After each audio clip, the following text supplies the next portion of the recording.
पान की दुकानों के आगे कि भगवान शर्मा को अच्छी तरह याद होगा कि पान की दुकानों के, चाय की दुकानों के सामने सैकड़ों नहीं हजारों की संख्या में वासी एकत्र होते थे और उनके उद्बोधन को सुनते थे और उनके अंदर ये विश्वास जागृत होता था कि हाँ, हमारा अभी सुरक्षित है। ऐसे और उसके बाद जब राष्ट्रपति पद से वो हुए तो उन्होंने कोई सरकारी सुविधा नहीं ली और वो अपने निजी निवास गिरजा भवन में जाकर के रहने लगे। संयोग से उस समय मैं अध्यापक के रूप में जुड़ा हुआ था साहित्य जगत से और साथ ही साथ लखनऊ विश्वविद्यालय में शोध कार्य भी कर रहा था और मैंने उनके अनेक भाषण सुने हैं डॉक्टर, और उन्हीं की प्रेरणा से मैं राजनीति में भी आया,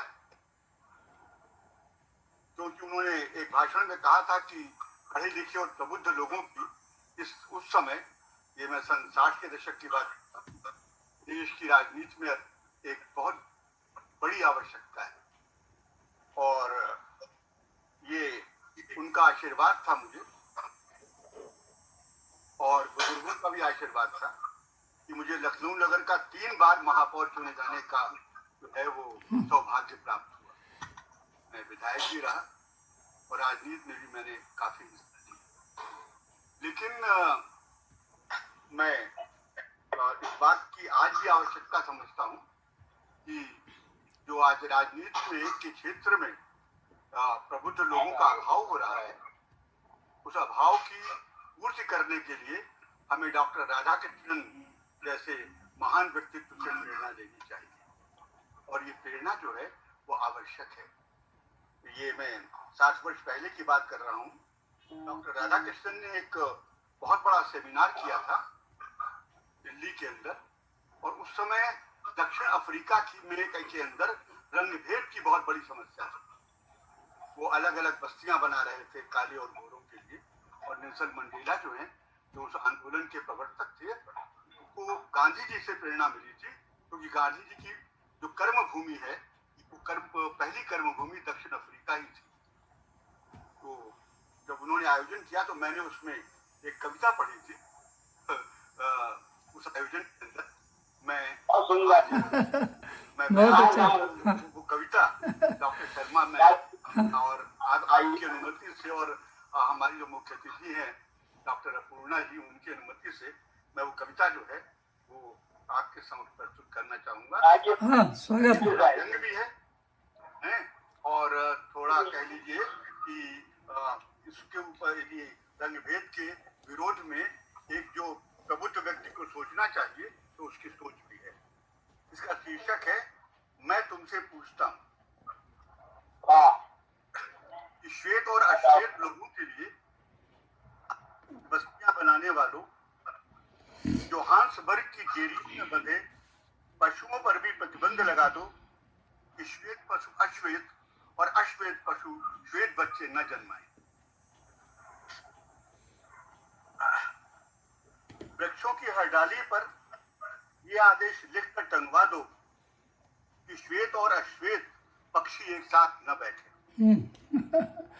काले और गोरों में भेदभाव करने वालों, श्वेत और अश्वेत तितलियों का उड़ना भी प्रतिबंधित कर दो डरबन के उद्यानों में और ये घोषित कर दो कि सफेद और रंगीन मछलियों का साथ साथ मुक्त होकर उड़ना भी सरकार विरोधी है केप टाउन की जलाशय में।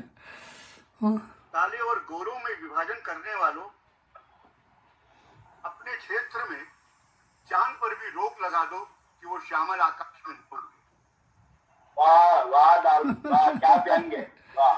काले और लोगों में भेदभाव करने वालों, अपने क्षेत्र में चांद पर भी रोक लगा दो कि वो श्यामल आकाश में न उड़े।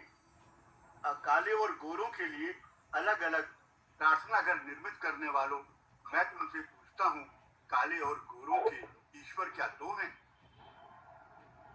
ये कविता जो मैंने उनकी उपस्थिति में पढ़ी थी, डॉक्टर राधाकृष्णन जी, आज मैं उसे आपके सामने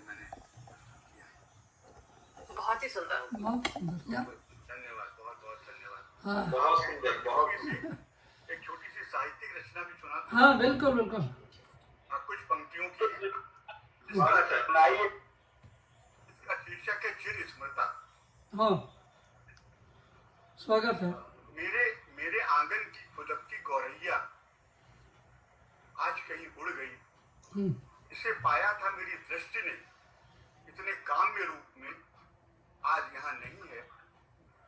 मैं बाजार से कितनी गौरैया खरीद सकता हूँ, पर वो जिसे मैंने दाने चुगाए थे, परेशान कर कर आंगन के चक्कर कटवाए थे, कहीं और बसेरा ले रही है। और उतना आकाश जो उसकी आकृति थी खाली है मेरे मन में। बहुत अच्छा वाह, हाँ वाह, उतना आकाश जो उसकी आकृति थी खाली है मेरे मन में। बहुत अच्छे। बहुत बढ़िया। तो बहुत सुंदर। तो डॉक्टर दाऊजी गुप्त का उद्बोधन बहुत आनंददायक था। और अब हम सुनना चाहेंगे डॉक्टर श्री भगवान शर्मा जी से, और उसके बाद में डॉक्टर दीपक पांडे जी से। तो डॉक्टर श्री भगवान शर्मा आगरा से, आप सेंट जॉन्स कॉलेज के हिंदी के हेड ऑफ डिपार्टमेंट रहे और प्रोफेसर रहे, और बहुत सारे सैकड़ों लोगों को उन्होंने पीएचडी कराई हैं। तो उनसे हम लोग सुनते हैं, और वो अक्सर यहाँ पे आते रहे हैं, और हमारे अंतर्राष्ट्रीय हिंदी समिति के भी और हिंदी साहित्य शोध के भी वो महासचिव हैं। तो हाँ जी बघेल जी, आपको मैं सर्वप्रथम साधुवाद देता हूँ कि आपने शिक्षक दिवस पर ये भव्य आयोजन किया। राहुल जी का प्रेरणा पर उद्बोधन हम लोगों को राह दिखाएगा, और हमारा सौभाग्य है कि राहुल जी के 90 हमने उन्हें देखा जो नेल्सन मंडेला से संबंधित। गुरु की समाज में बड़ी ऐसी उपयोगिता है। गुरु और गुरु दो शब्दों से मिलकर बना। गुरु का मतलब होता अंधकार, उसका अर्थ होता प्रकाश, जो प्रकाश की ओर ले जाता है उसको गुरु कहते हैं। हमारी संस्कृति में गुरु का स्थान है। गुरु ब्रह्मा, गुरु विष्णु, गुरु देवो महेश्वर, गुरु साक्षात परम ब्रह्म है, तस्मै श्री। गुरु को हम नमस्कार करते हैं। गुरु संसार में बहुत रिश्ते हैं, लेकिन गुरु और शिष्य का और पिता पुत्र का जो रिश्ते से कहता है शिष्याद पुत्राद पराजित। गुरु तब प्रसन्न होता है जब वह अपने शिष्य से पराजित हो जाता है। पिता तब प्रसन्न होता है जब अपने पुत्र से पराजित होता है। संसार के अन्य संबंध करते हैं, लेकिन दो रिश्ते बड़े पवित्र है। गुरु का रिश्ता बड़ा महान है। गुरु सर्वसुधानी होता है। वो संसार को दिशा निर्देश देखता है बिना किसी स्वार्थ के। और कबीर ने भी कहा है, गुरु गोविंद दो खड़े काके लागो पाओ, बलिहारी गुरु आपके गोविंद बताए। इसी तरह से और आप देखें, गुरु कुम्हार शिष्य कुंभ है। देखिए, कल्पना कीजिए, गुरु कुम्हार है, शिष्य कुंभ है। गड़े गड़े काटे खोट, जैसे कुम्हार गड़े में से खोटों को दूर करता है, ऐसे अंतर हार सहार दे बाहर बाहर छोड़। उसी तरह गुरु शिष्य में निर्माण में महत्वपूर्ण भूमिका रखता है। लक्ष्य है शिष्य के चरित्र का निर्माण करना। ये शाम न विद्या ज्ञानम न शीलम गुणो न धर्मा ते मर्त लोके भूभार भूता मनुष्य रूपेण प्रयास। बहुत अच्छा। मानव को मानव बनाता है, इंसानियत सिखाता है, और यज्ञ तब बात करता है। विद्या दे करके वह मनुष्य को ब्रह्म बनाता है, क्योंकि विद्या का लक्षण ही है विद्या विदाति ब्रह्म पात्रताम पात्रत्वा धनम आपनोति धर्म तदस्वम। विद्या देने वाला गुरु संसार में श्लाघ्य है, पूजनीय है। बिना गुरु के संसार में अंधेरा रहता है। इसलिए हमें गुरु शिक्षक दिवस पर गुरु को नमन करना चाहिए, उनसे प्रेरणा लेनी चाहिए और अपने जीवन को सार्थक बनाना चाहिए। गुरु ने हमेशा ये कहा है कि वृत्तम यज्ञ संरक्षित वित्तम आयाति याचिका अक्षीणो क्षीणो वृत्तस्तु हचोत। अर्थात